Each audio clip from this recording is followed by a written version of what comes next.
decided to move my car because I got paranoid that I was gonna get a ticket.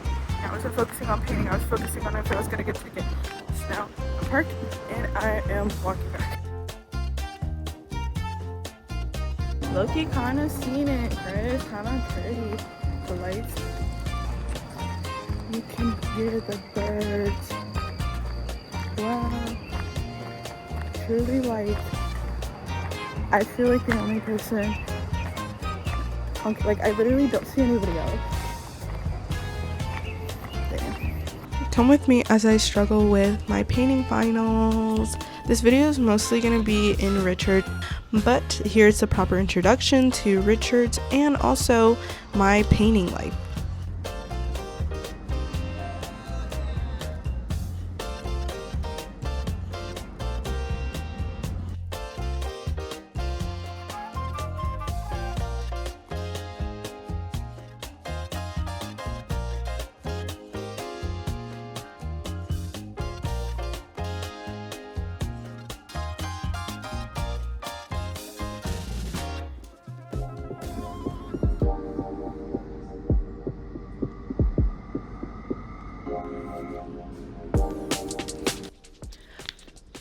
It is currently 11 a.m.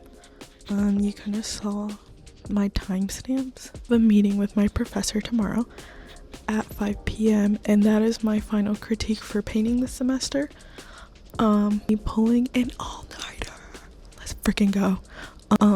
I woke up today, had a shift at the digital lab, and then came here to paint, and then went home to eat, and then finished grad photos. It's also graduation week and I'm doing a lot of grad photos, and so I finished editing Abby and Jessica's photos, and I have to edit Claire's photos, which I shot on Sunday, and then yeah, so I'm gonna be kind of multitasking with this painting and then editing. And when the sun rises tomorrow, I want to give like a quick little tour of my space, but we're gonna wait for that because I have to lock in on this painting. But that's what's happening. We're gonna pull an all-nighter tonight.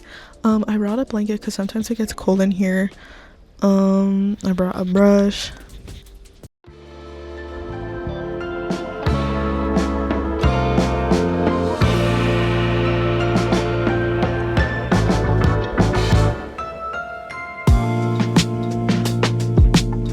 It's currently 1:30 a.m.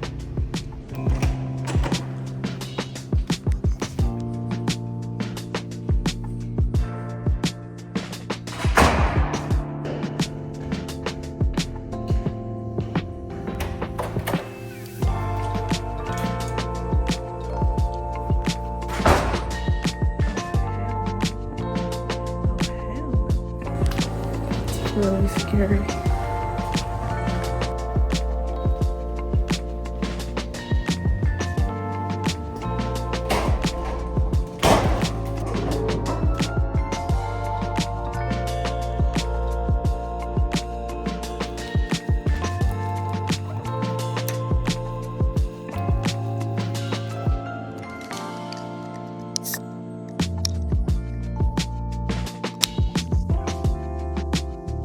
About to be 2 a.m. The last person in the painting studio left. So then there's one, and then there's me. And then the whole fucking building shut down. Not shut down, but like lights that are usually on are off. And that usually means that it's the end of the school year. People are wrapping up shit. I am definitely reaching that point of paranoia. And it probably doesn't help that I have my glasses with my peripheral. I feel like I want to get a little nostalgic because I was supposed to graduate this year and I'm not. Hashtag art students take their own routes. And that's what I'm learning. Being a bit nostalgic because like a lot of people who I came to college with, are majority of them are graduating except for me. And so it's making me reflect on my time here.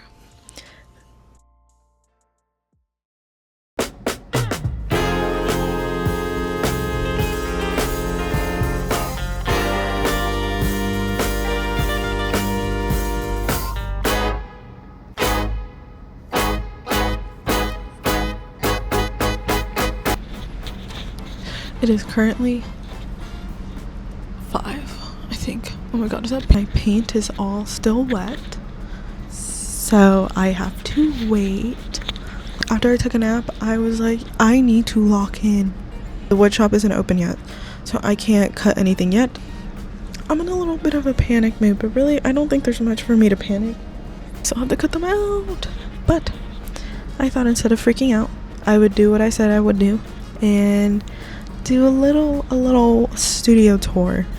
I brought a blanket because it gets really cold in my studio, and I needed it because literally after my nap I came in here and there was just wind down on me and I was so cold. Like, I was like, this is God's sign that I need to stop painting, but I need to keep going. So we're gonna do a little haul of my space, but I thought, I don't know, I would just talk about my painting. So I am a painting emphasis. I don't know, I'm gonna stick with it still with photo. I mean, that'd be crazy for me to drop it. Like, it really like photo feels like such like a part of me that like without it I definitely feel like I'm not myself.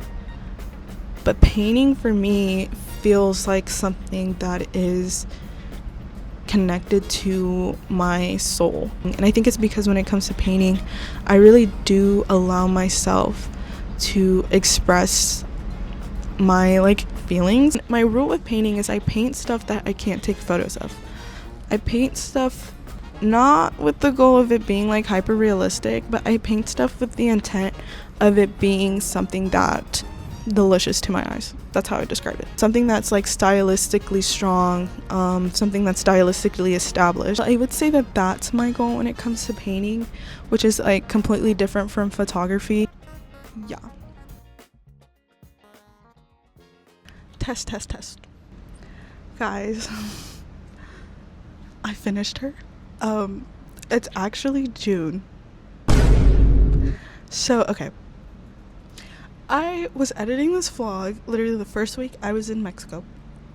And I realized that either I was just like really exhausted when I was filming the like studio tour part, but I think I was really exhausted because I was like rewatching that and literally everything I said didn't really make sense. And it wasn't the way I wanted to give the tour to my space. And I actually came back before I went off to Mexico and I cleaned my studio space, and I think I'm just gonna re-record that part, and then we're actually gonna finish off by you guys coming with me to document my work, because documentation of paintings is just as important as completing them, and I want to post these and I want really good photos of them. So yeah, but for the time being we're gonna do the studio tour right now. Okay, so we're gonna start on my window ledge. It has the most beautiful light, and then during the spring this like bush that's outside of my window like blooms, and it's like so beautiful. It like reminds me of like literally like those gardens somewhere in Europe that are just like there's like butterflies and there's sunshine, and it's just like it's so like euphoric to see when I'm painting. So we're gonna start on this window ledge because it's like, I don't know, it's kind of my favorite part of the studio. Okay, anyways, it's this container that my mom got me from Daiso that actually has scrunchies in it, and I carry scrunchies in the studio because sometimes when I'm painting I need the hair out of my face, but also mostly because when you go to the wood shop you're not allowed to have your hair down.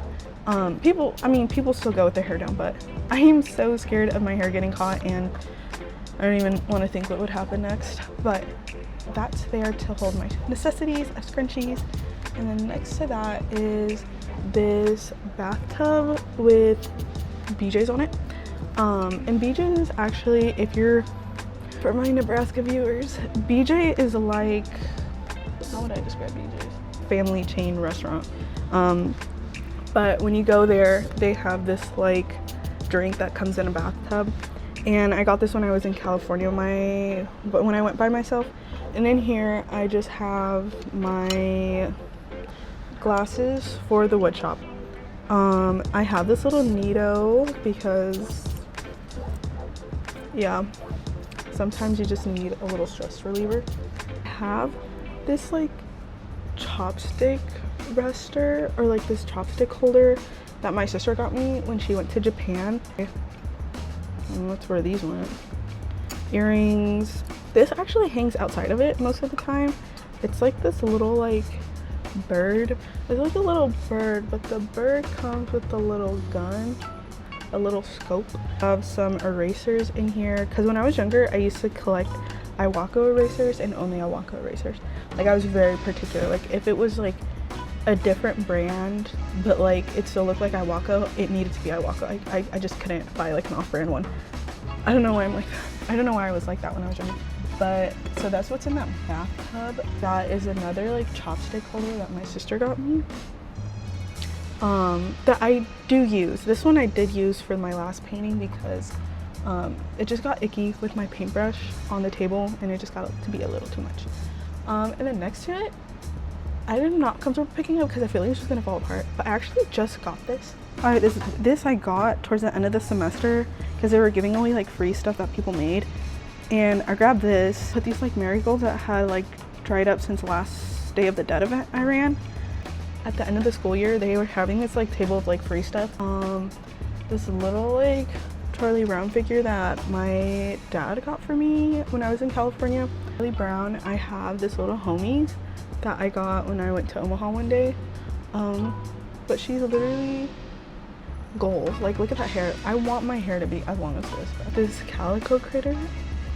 Bro, she's so cute. I'm like not a collector of most things. I mean, you could probably tell this collection's a little all over the place, but isn't she so cute?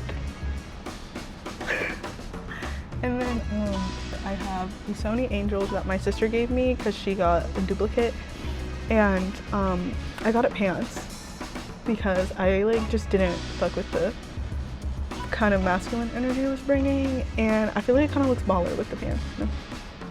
Right. Have another little homies, which I got at the same place. No, I think I got this in California. And next to that, I have a gift I got from Kendra. She painted this like sugar skull, or this skull, and she gave it to me because the pink, she was like saying like it was like Alanis pink, and so she gave that to me. And it was kind of just sitting in my room, and I wanted to bring it here to kind of just like inspire me to keep painting because she's like an incredibly talented person. She does it all, bro. I mean, you've seen her on this channel. And then above that on the wall, I have some stuff on there. The first thing is this lionfish head that I painted. Originally, it actually wasn't painted at all. It was like all black. I got this at Cal's Capstone. It was like about how invasive lionfish are, and it kind of like talked about, I remember him talking about eating the lionfish.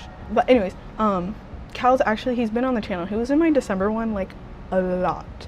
So shout out him. This semester I started this like new practice where I guess like one of my paintings, and I'll probably point out which one, I was stuck on this painting for like half of the semester because I just like could not get the face right, and I started over so many times. I repainted over it so many times, and I needed something to like give me a breath of fresh air between working on this painting and literally nothing else. And so I decided to paint this because it was like something that could be in my hand easily, something that was easy for me to like kind of like paint around and be like very meticulous with it, with like the paint strokes and stuff like that. And that definitely saved me from like wanting to like just get rid of this painting completely. And I kind of continued that practice after this, which leads me to the next thing that's right above that, which is this little you probably saw it maybe in earlier vlogs, but I was scanning this to make Rizzo prints. But this was my next project of like making sure my like hands are still warm while I'm painting. So while I was working on my other paintings, this was like always on the side, like something I was working on. Or also like it helped with like specifically when I had like over mixed colors and I didn't want it to go to waste, I would just like kind of paint it on here. This one also went through a lot of phases. I don't know if I have any video of that, but this one went through a lot of phases. I was just trying to get the face right and the proportions to be both like cute but not like weird, if that makes sense. But yeah, and then above that I have a bottle opener, which one day I'll probably need. I don't know when, but I just assumed it's best to have a bottle opener here. Now, I'm just gonna talk while I show you what I'm talking about, because, yeah. Okay, so this is the window ledge, and that's how it all kind of sits on there.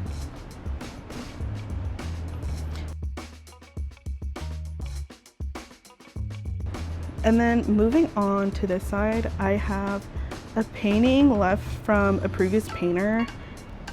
So Anna, she's on the other side of this wall, and she is like an incredibly talented painter who's graduating. And I'm not gonna like see her anymore, which is making me sad, because like spending like late nights here and like having someone to chat like late at night, I'm definitely gonna miss that. She's gonna go far, man. Like, she's so talented. And I remember when I first got this painting studio, that painting was on the ground, and I didn't know whose it was, but I asked if I could move it, because I think the way my studio was set up in the beginning, it kind of like, I accidentally would like come close to kicking it, and I didn't want to do that. So like I asked, and then they told me it wasn't theirs, and it was like a previous painting student's, and so they asked me if I wanted it, and I said yeah, because I think it's cute. I like the under base colors a lot, and the like palette that it has. So that's there. And then next to that is this painting I did last semester, which I want to redo so bad, which I might redo this summer. So this painting below is actually not mine. It came on one of the easels that I like got, because the rule here is if you like leave a painting unclaimed, then it's kind of like free for grab. And this one I think had actually been unclaimed since like the 90s, and I wanted a big canvas, and so I asked for that one. I didn't want to throw it away, because again, like, it was one of those paintings where I really loved the color palette, and so I kept it, and I decided to like staple it to like a plank of wood, because I wanted it to kind of like how my studio mate Lynn has it here, where it can like kind of be hanged. I wanted to do like a tapestry with it, since I didn't want to build another canvas to put on it or a frame to put in it. So I thought that was like probably the best option to keep it, and it adds as like a nice support for those paintings to sit on. And then above that is this like giant table of fur that I built when I was doing glamour shots, and to be honest, I just had nowhere in my life to put it, so, and it fits pretty nice on there, so. And then, oh, okay, so on my table I have that cookie jar, and then I have a vase that I got from a local art shop that we have near campus.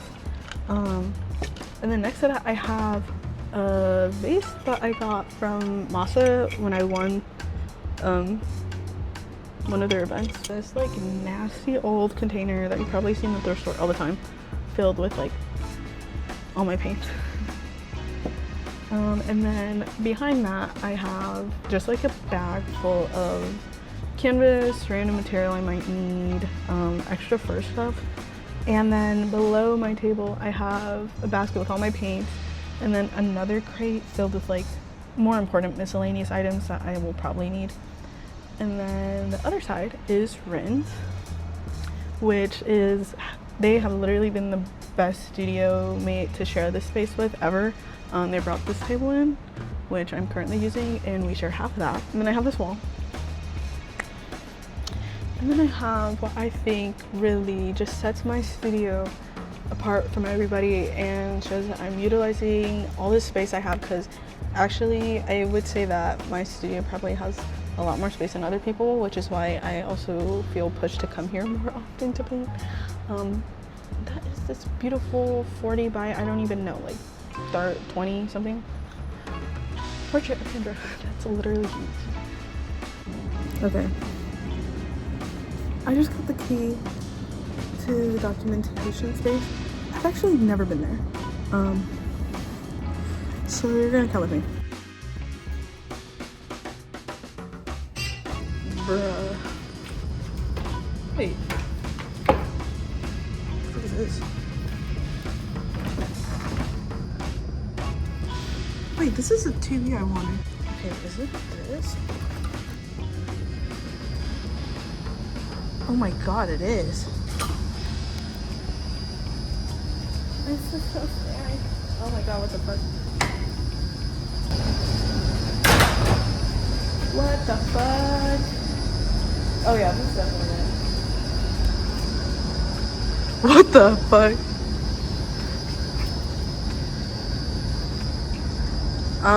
So I definitely didn't need a key for that. It was already open.